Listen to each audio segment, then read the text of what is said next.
In this version of IPv6 communication, we're going to use something called dual stack, and that's because each of these PCs has on it a dual stack IPv6 and IPv4 address.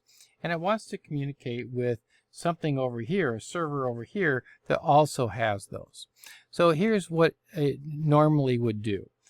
This computer would go to the DNS server here in step 1.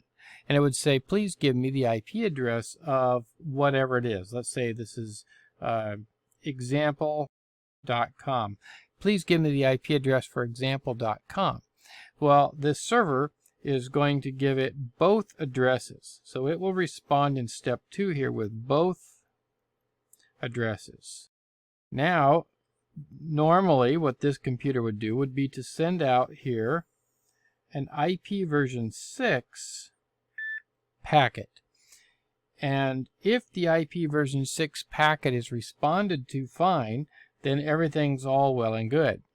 However, if it does not respond, if it cannot handle IPv6 for some reason, or it can't get through for some reason, then this guy would send out the IPv4 address and as the destination address, and then the computer hopefully would respond.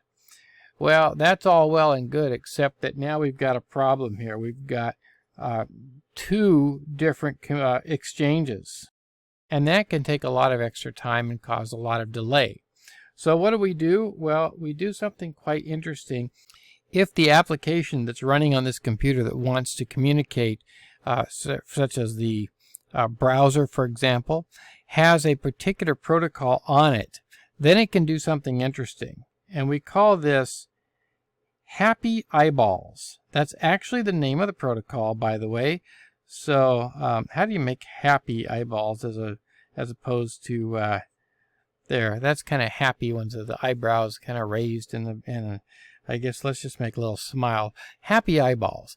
If Happy Eyeballs is running on this particular piece of software, then here's what it can do.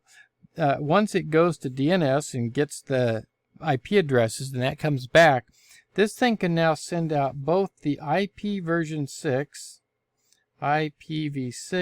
and the IPv4 at the same time, except IPv4 will be slightly delayed from the IPv6.